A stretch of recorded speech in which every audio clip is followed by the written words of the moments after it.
We'll start our journey of the Ford GT40 with its origins, which is the Lola GT Mark VI. When Ford couldn't purchase Ferrari, they went to the next source, which was England, who were the forerunners with the modern racing cars, Grand Prix cars, and basically the originators of the rear engine revolution. And the Lola GT, Lola, which Eric Broadley, was very innovative with sports car. Now, Ford, even before they came to Lola, they went to Cooper, who were the originators of the rear engine race car, and also to Lotus. And Lotus made a proposal which was rejected, but that proposal basically was the design of the Lotus Europa, which they end up manufacturing and producing and racing themselves. But here with the Lola GT Mark VI, with the slot cars, we have two of them here. Monogram, both the same bodies, same kits, except the difference here, we'll take a look, is here I've got one in green, because there was three GT Mark VI Lolas. One originated with the manufacturer, and they raced it in green. And here underneath is that classic monogram chassis with some decent tires on there. Actually, I put on my urethanes on there. Body, yeah, got some missing pieces. Again, I picked this up secondhand, hard to find new, and it cost a fair bit of money. So I went with this used one, missing mirrors, front glass is missing. One of the things I had to do is the wheel inserts. Painted them proper and sunk them into the wheels properly. Same on this side. The blue one, which is really raced in the States as a customer car. Here are, how those inserts came, really sticking out way too far and in that chrome. So it really is the matte black, those steel wheels. So again, not bad shape. Yeah, I should take it apart and clean up the glass and such on both of these. This one has a mirror, but that's a repro one that I put in there. Need to get some more for both the cars. But here, the chassis is quite different. This has a drop arm and quite a different chassis with these kind of rail configuration with the motor mount. But we'll do a track test on those shortly and see how they run. Quite the huge motors, quite powerful. So I end up dialing the voltage back when running these. The literature part, because we're just doing this GT40 as kind of a prelude to the GT40. The book here, there's an excellent little book, but it really goes through the origins. It goes through, Lola and their construction of this car, and then how Ford came along and made an agreement with Eric Broadley and developed what became the GT40. And then, there's lots of issues on the way, along the way. And a lot of the issues were, kind of manufactured by Ford themselves. They insisted in making a bigger and much heavier car than the original Lola concept. These were very tiny and very lightweight. Just to give you an idea just how tiny. So here we take a look at this car for some scale. Here is a Cuda, and it's massive in comparison. So these are very tiny cars, very lightweight, and very space-saving as well as weight-saving. But the book is fantastic, going over all of the development. Now you can see we're starting to get into the early GT40s and its development. So lots of information online, but I like the books here and seeing the wealth of pictures. You won't find all of these pictures online by any means, so it's very cool. And one of these is been restored for vintage races. I haven't seen it yet at vintage races, but again, the nice thing is in this book, it goes step by step, the restoration, and just all the construction on that car. Some fantastic photos and in-depth insight with the person who had this car from 1965, kept it, and only recently got around to restoring it to incredible effect.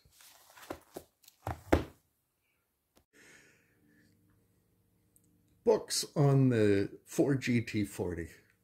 There's so much literature and articles and everything featuring this iconic car, because it was successful from 64 to 69. That's a long run for any make of car, although it had lots of development over those years. And actually, in 64, it wasn't that successful.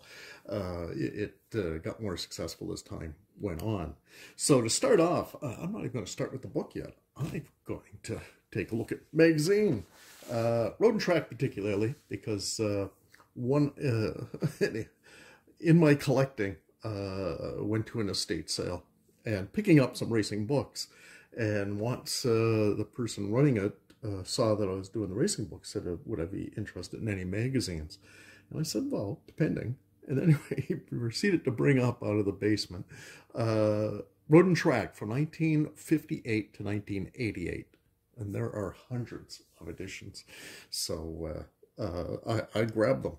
And many of them are very good condition. And what helped me decide is that being an estate sale and the place is almost emptied out, I was one of the last people there picking up the racing books, but there was a bin out in the driveway, and all I could imagine these all being tossed. So I thought, yes, name a price, I'll buy them. Just take care of that. Road and Track, 1965. Here's an incredible picture of the GT40. Fantastic. Articles throughout Road and Track during all the years I mentioned of the GT40 were always featured in Road and Track, as well as other magazines, racing magazines and such. So I'm only focusing on these ones today. I'll get magazines out for other cars, particularly European ones. And then this one here we've got Carroll Shelby on the cover with the GT40 right up front, and article inside, because it had just won the Daytona insurance race. And lots of detailed pictures, black and white, but they really went in depth on the car. So very cool. So I do have lots of magazines in my collection, as well as the books. And the main book, Haynes, they done a whole racing series. They don't just do shop manuals for domestic cars for repair. They did this whole racing series, which was excellent, and it goes through the history. And even this one starts out with the Lola GT Mark 6 and goes through the GT40 Mark 1, and then as that developed to the Mark 2, particularly in the hands of Carroll Shelby, where they took that car and without the influence of Ford made it into a winner. And then then it reverted back to England, not so much with Lola, but with John Weir, who was very successful.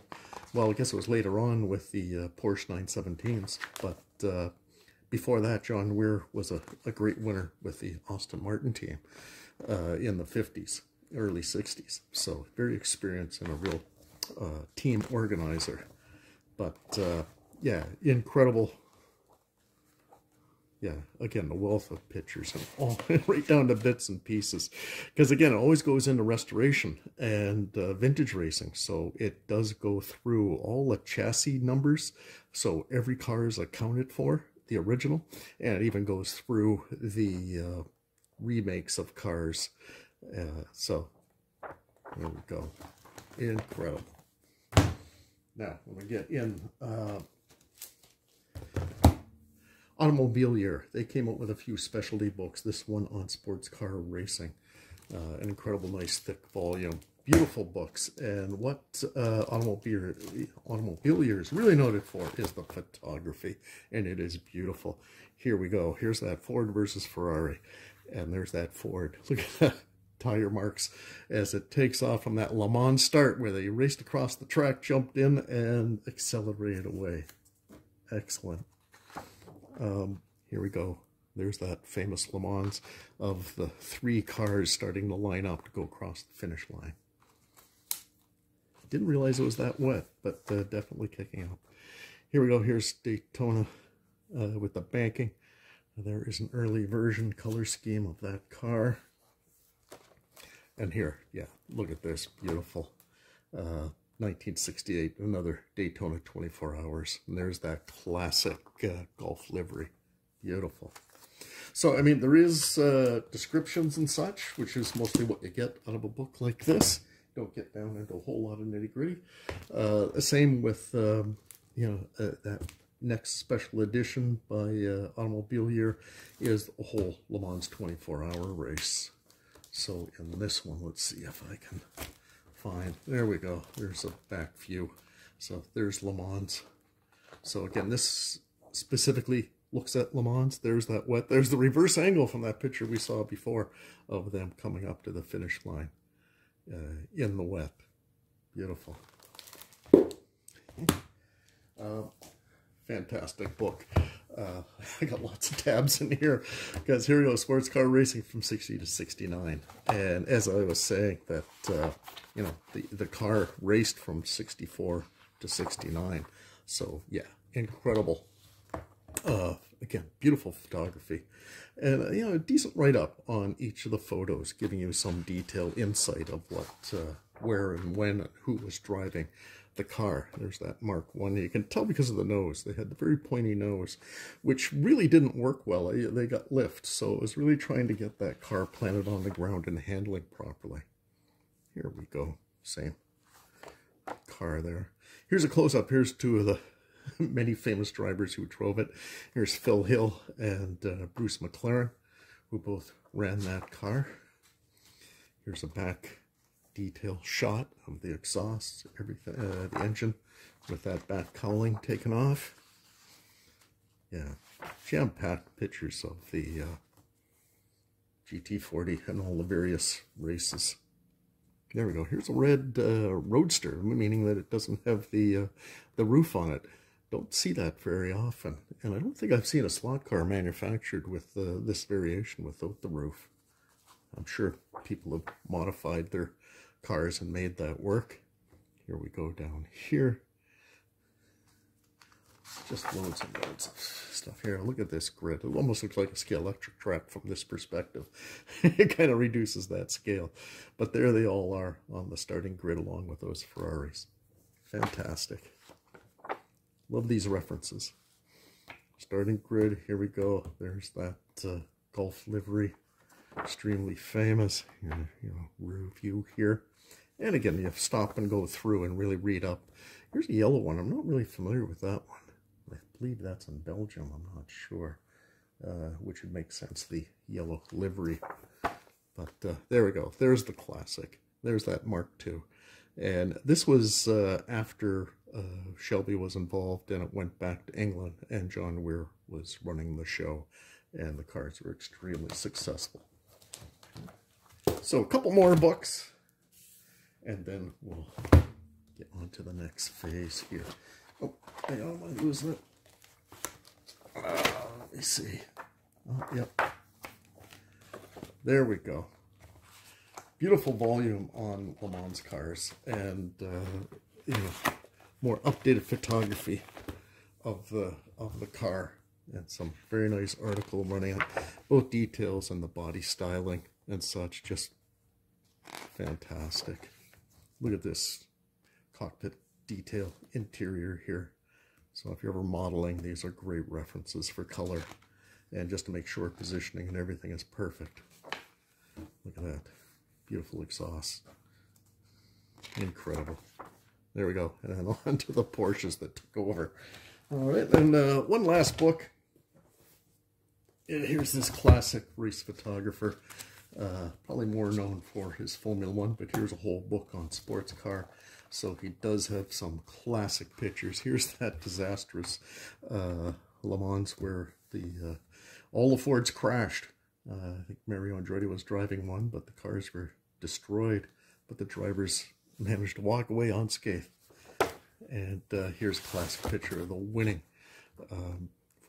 Ford GT, from that Ford versus Ferrari. There's the winning number 2, the black car. Ford GT Mark II, the die-cast, and its little identical buddy. It's not quite identical, but it's supposed to be the Scalextric 1/32 scale. So I want to compare these two, and this is what's important to me anyways, when buying a slot car or a die-cast, is accuracy. And that's why, again, I get the books and magazines and whatever I can find, so I can really see what the real thing look like and how accurate these models are. So you can see some differences between these two right away. And one is just the graphics, so maybe not that important, but the number 2, you can see quite a difference in the thickness of the number. The slot car is actually more accurate, although this is maybe even just a touch too thin, but it's much closer than the die cast. The other things, maybe more subtle, is the slot car, which is accurate, has this little bubble on the top, which to accommodate the taller drivers with their helmets so that they fit inside the doorway well. The die cast does not have it. And this die cast, not a high end, it is from the Carroll Shelby collection. So this was under $100. So yeah, I mean, it's quite good for the price, but there is some surprising things not right with this one. One of the things they do have right, which the slot car doesn't, another thing, is the color. The gold wheel rims is accurate to the actual 1966 Le Mans winner. The slot car does not. It's black for some reason with the aluminum rims showing here, so quite inaccurate. But overall body shape and proportions and everything are very good between the two. So that's great to see. So I'll put the slot car aside so we can focus on the die cast. And everything opens on this, which is fantastic. It's kind of my criteria for die cast, that one, that it's metal, which this is, 2, that as much opens on the car as possible. And this really does open quite a bit. So I'll start at the back end and work my way up. You open up this, and yeah, we've got a pretty good detailed engine. Maybe not quite as detailed with the plumbing and wiring and such that I have on my high-end ones, but more than acceptable for the price range on this. The tires rotate, look quite good.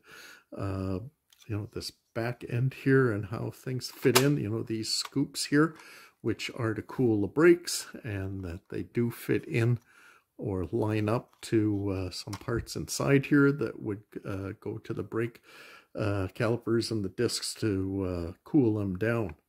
Now, if we go inside here, open this, and this is what's unique to the Ford GT, these beautiful opening doors with this large area here. But when you open it up, it's one of the major issues that is wrong on this car. And that is the stick shift is center console when it is most definitely was on the right, just inside the doorway. So they got that terribly wrong, which really surprised me, especially being a Carroll Shelby collection, that they would get a major detail like that correct. But it's not. So let's take a look on the other side. We open, if I can get this open, there we go. Oh yeah, the other thing that's not correct and maybe very difficult to see in here, yeah, just the way those doors only open so much. Is this focusing? Yeah, there we go. The seat detail is completely wrong. They're smooth, when the actual seats had these kind of grommet, air-hold grommets all through it, little metallic silver openings, rings on those seats for circulation and such. They haven't got that working at all on this model, unfortunately. The front end, actually, a couple things. Well, I was quite surprised. I think I just discovered, I have had this for a little while now, but I just discovered that this hatch opens, that gives you access to the spare tire, and you can see the radiator coming up through these vents, which are all open. So very cool detail. So I didn't even know that part open. I did know this whole front hood opens, which is very nice. Lots of very good detail in there. Fuel tanks and other areas there, because here's the fuel fillers here as well up on the front end, which poke through the openings in the hood, which is excellent. So quite nice. Underneath, not a whole lot of detail, but still all quite acceptable. The tires are nice, good tread, which look good. It does have steering, which is excellent. So again, there's some nice things going on with this. The back end, it's got some nice actual, I was going to say metal etch, but I think it's painted clear plastic with the grid work. But still, very acceptable and very nicely done. So yeah, even though with the flaws and such, it's a pretty good model. And yeah, I would recommend it, especially with the price point. The Ford GT40 Mark I, here are the slot cars. A couple different manufacturers. The first one here in blue, this is a Scalextric from in the 60s. Very soft plastic, doesn't really have a chassis. It has the plug-in components into the body itself. I put in some large tires on this as opposed to the very thin one that came with it. But taking a look at the die-cast, this car did have some pretty wide tires. That was a Mark II. This Mark I, maybe not quite as wide, but still looks good. Quite accurate, quite nicely done. Very noted, the Mark I, that it had a very pointy nose, which really didn't work aerodynamically. That front end would give lift. But this Scalextric is pretty basic, but not bad. It does need the original decals. I need to get some repros here, because that front hood here was a very dark blue matte color on here to keep reflection out of the driver's eye, and you know, just part of the decoration of the car. The wheels, yeah, not quite matching here. That's probably just because it's been kind of cobbled together from pieces to get a working slot car, and it does work relatively well. We'll give it a track test. But next, two Strombeckers from two different eras. So the original Strombecker in the 60s, when they came out with this car initially, very nice mold. It's got really nice pieces in here, nice detail. The canopy, the top here, it's clear plastic with a painted white top. The pillars aren't painted. That's something I'd have to open up and update and fix that. Again, it doesn't have any of the decaling on it, so a little bit of a work project here. And again, the clear plastic pieces. One, that it's all here, which is great. That's always hard to find, but a lot of glue, and you get that quite often using the old model glues and such, and end up smearing all over the glass. So I'm going to see if I can clean that up and glue that properly and clean all that up. Now, it's kind of neat with these older Strombeckers. They were clamshell, so it was a complete body. And there's they only came out with a few like this, open can motor, yeah, actually, I quite find these quite fun to drive. There's those very thin tires in comparison to the big ones I put on the Scalextric one. But quite nicely done. These had a nice weight to them. The motor worked relatively well, but they're fun to drive. And again, we'll give that one a test on the track. And this is more the typical Strombecker later in the 60s and even in the 70s, that they had that plastic chassis that plugged in. This was common for all of the cars that they made. And yeah, it could have been better. Performance is really all over the map. This is really binding up in the gears here. So I'm not sure how well that one will run. But again, the mold's quite nice, but not as detailed as this one. This one is really good. And this one, yeah, it's got potential. And again, no decals. I'll have to do that up. But yeah, see, and the body doesn't really fit onto that chassis particularly well.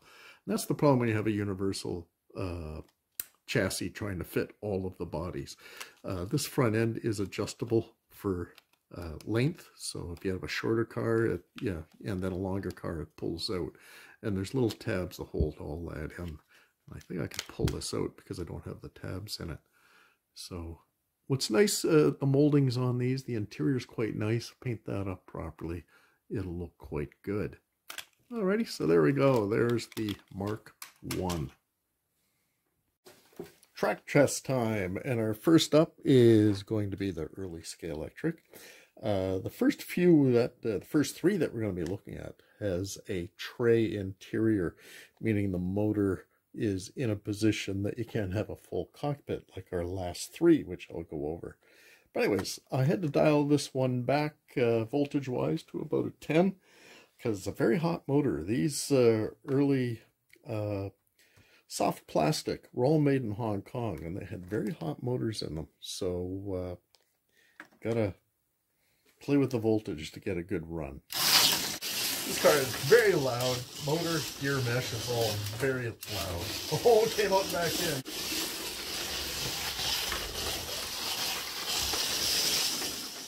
Next up is the early Strombecker. And this one, yeah, you got to dial up the voltage to 14 to get that motor to connect up and really give some performance. A little tricky with this guide, a little different, fixed brushes and then a movable guide. So better than the pin, so it does stay in better, but still some challenges there. But let's give this one a go with that higher voltage. Now here's another loud one. But even at 14, it's pretty slow.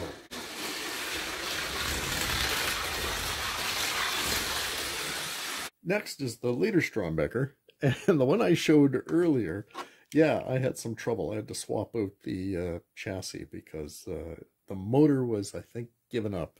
I thought it was binding gears or whatever, but no, it wouldn't make it around. And when I did make it around, it got so far, and as soon as I let up on the throttle, it just dead stop. So I've replaced it with another body.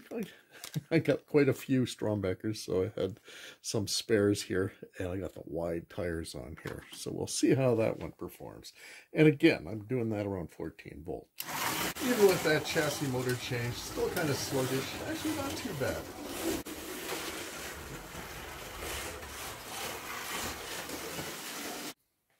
So this group of slot cars is the Ford GT Mark II, Scalextric and slotted.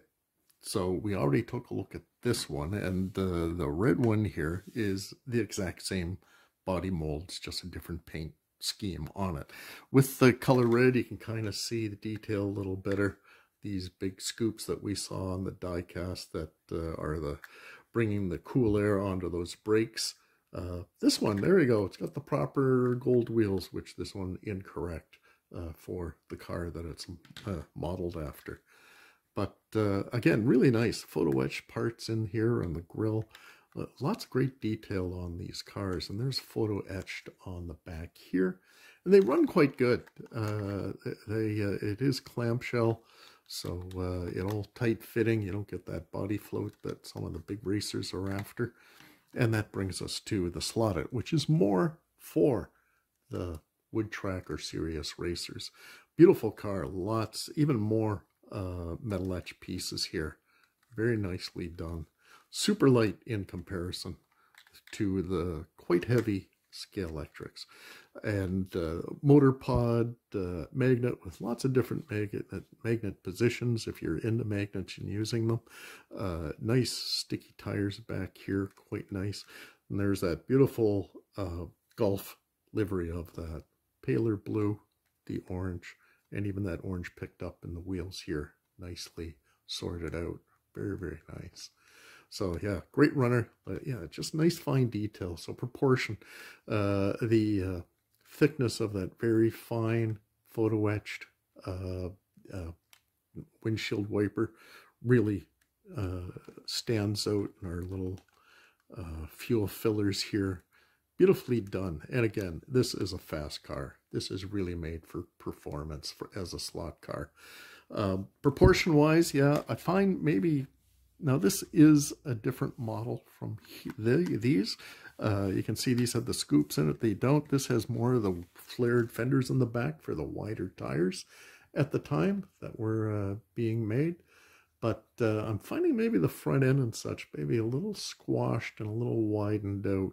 So again, it's made to be a runner, and maybe not quite the proportion accuracy of the other cars. And again, Scale Electric's really quite good because, especially the last number of years, they go to scanning and 3D scanning from actual cars, and there's a lot of these in the vintage races, and I've seen several of these at vintage races and really beautifully done, and they go to those for accuracy of proportion and such. So these are bang on, maybe a little questionable.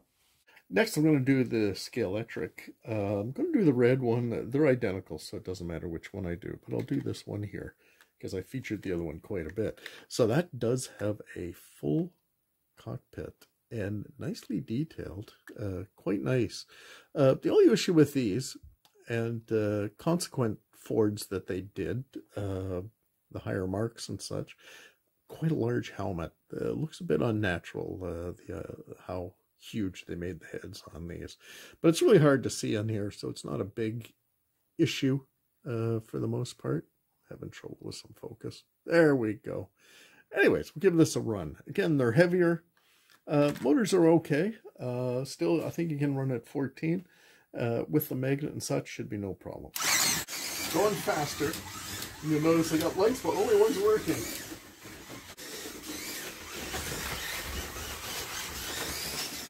And last but not least, we're going to do the slotted,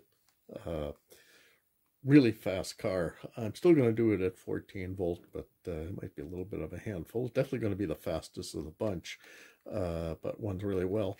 I've got the magnet on the back to help give it that extra grip, but the car is so light, sometimes when you start it off, it actually does a wheelie and will come out of the slot. So yeah, being careful on the throttle when you take off. So we have the fastest and the quietest of them all.